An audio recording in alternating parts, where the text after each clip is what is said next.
What's up? I'm Dan Fredenberg, and this is another Chance Encounter. Hey, what's up? I'm Dan Fredenberg. I'm a commercial real estate guy. I'm from the internet.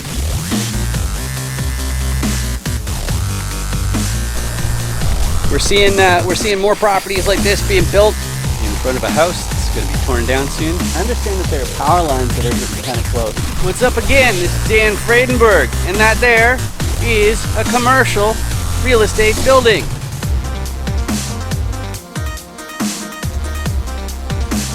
I'm joined today with Nathan Radford. How you doing today, Nathan? I'm doing great. Awesome. And I'm in a great mood because I'm interviewing a commercial real estate investor as normal, and I've got my favorite audience member here. Why is my favorite audience member here, Nathan? Well, it's because I'm interviewing these commercial investors to find out if we have any overlap. I imagine you're doing the exact same thing. And the other thing is it's the law. You have to document your relationships with people. You have to have legitimate reasons to meet up with them other than saying, hey, do you want to buy some of my stuff? That's not cool. All right. So that's why I go through the 6 different core competencies in a commercial real estate deal. You can get your own copy of the Dan Does Deals commercial roll die from dandoesdeals.com, and you can print it out. And the whole point is so that you can learn how to effectively communicate on the subject of commercial real estate. But before we get too excited about that, Nathan, can you please introduce yourself a little bit for the audience? Yeah, so my name is Nathan Radford. Me and my wife, we opened up our business last year. It's called Glorious Property Innovations, and we are looking to acquiring apartment buildings and helping people get great returns on their investment, as well as improving the lives of other people. Mhm. And people that do invest with us, they also get tax benefits and cash flow. Beautiful. So the first question I have, and I made this adjustment fairly recently, is I start off with this question. Do fill in this blank, please. There are many popular investment asset classes, but I think blank is too risky. What's popular but too risky for you, Nathan? Crypto is really risky, as well as in stocks and NTFs. They, I mean, they're really risky and unpredictable. Mhm. And real estate is stable, and of course, you have to know the market and what are good markets and emerging markets to invest in. And Mhm. once you know that piece and what the criteria is that you're looking for, then it's not really so risky at that point, and then there's a lot of upside to it. Beautiful. That's a great answer. So the next piece here, I always go through this with everybody because when it like we have some newbies on here every once in a while, and they'll know why they're getting involved, but they won't know what they plan on actually doing once they are involved. So I go through these 5 distinct motivations that I've found separate commercial investors. The first one is preserving purchasing power. So if people are already, they have a nest egg, they have some assets, hopefully it's cash flowing assets is probably what's going on. So they're depending on the cash flow from their assets to make ends meet. When inflation rears its ugly head, it threatens to ruin the party. So these people are looking to make a new acquisition just to make sure that the party doesn't end. So they've got that sufficient cash flow, and the whole idea of that strategy is not to sell your assets. So that's what some people are up to.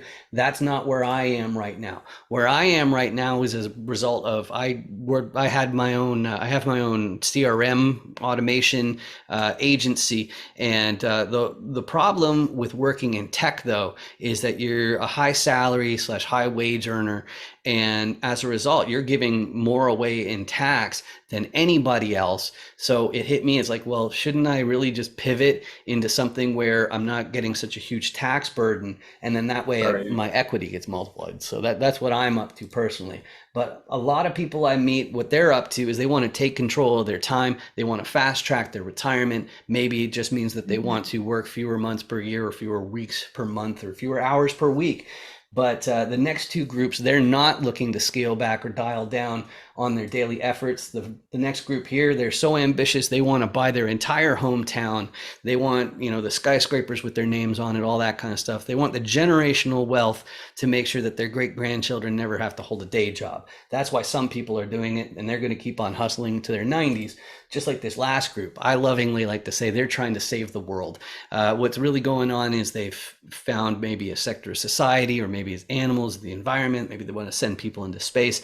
Who knows what it is, but they realize that if you're going to make a really big impact on society, you're going to need that financial backing to really make it work. And so that's why they are making these commercial acquisitions. But as far as you go, Nathan, which of those five, what combination of those five describes you best?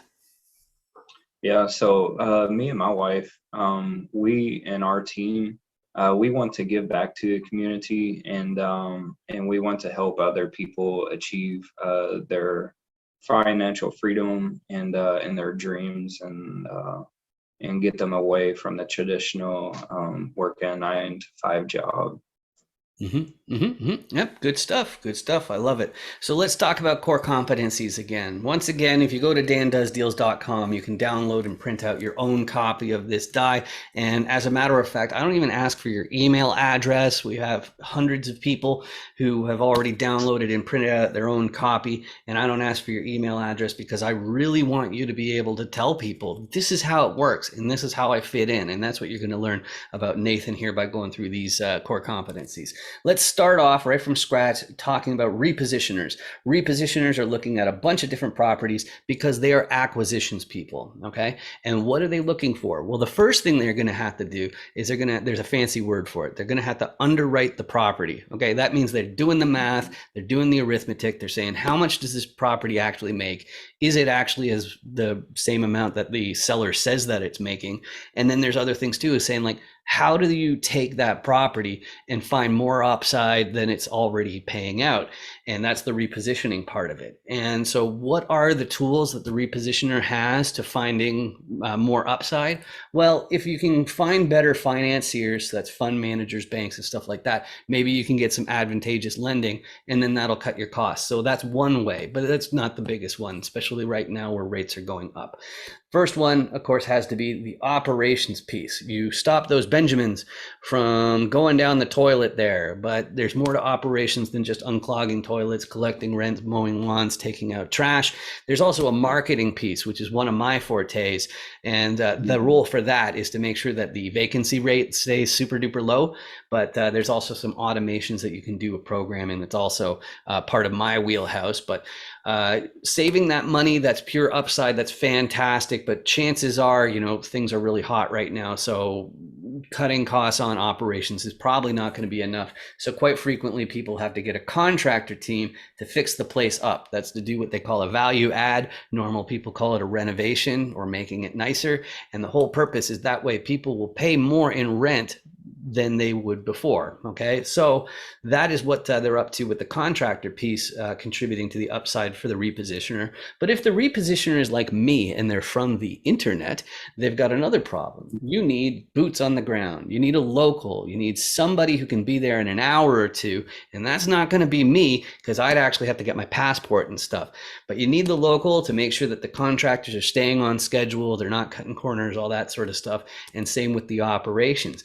And those four people, they kind of seem like the owners, but the financiers are far more involved than most people think. A financier being somebody who only deals with paper and money, and they don't actually do much of any work. And so there's special rules about who can be involved in it as a financier and who can't be. But if the repositioner takes the deal in hand, it turns around to the financier and says, hey, I need tens of millions of dollars to buy this property. You happen to have, say, tens of millions of dollars? Well, what they're going to want to know that I haven't mentioned yet is who's the KP, who's the sponsor, who's the main person there. And what that's all about is you need to be eligible for the loan. And to be eligible for the loan, if it's like a 350 unit apartment complex, even if you're Elon Musk, to be eligible for the loan, somebody has to already own a similar asset. Okay. You have to already have somebody who already owns something like that. You also need a certain amount of liquidity, and then you also need a balance sheet among the sponsors of at least the amount of the loan. But if you have all those pieces, you've got yourself a commercial real estate deal. So Nathan, as far as core competencies that you're looking to contribute, your skill sets, what pieces of the puzzle are you? Yeah, so I'm working on market research, Mm-hmm. and my team is also working on capital raising.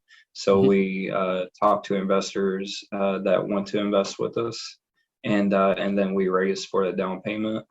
My wife, she is looking for the deals like you were talking about. So Mm-hmm. she's talking to brokers, talking to owners, and finding the deals. Mm-hmm. And then we also um, we have asset management to oversee the property manager that we would bring in to the Mm-hmm. property to make sure that the investment is going well. We also have a sponsor as well to bring in the experience and to be able to sign on the loan. Mm-hmm. And that's really about it. Great, great. Yeah, it sounds like you got those pieces of the puzzle. And that's one of the fun things. Like every repositioner to some degree has some financier roles. You don't have a choice. Everybody has to be sourcing deals and sourcing capital. So that's Mhm. really great. As far as the properties, I remember you mentioning Kentucky before. When commercial investors are talking to each other and say, hey, what you looking for? What's your buy box? Really, they're asking for three main things. The first one is geography. So what states, what counties, possibly even what neighborhood is it in? That's going to be absolutely vital to whether it's a yes or a no. Second one, you need to know the size of the deal.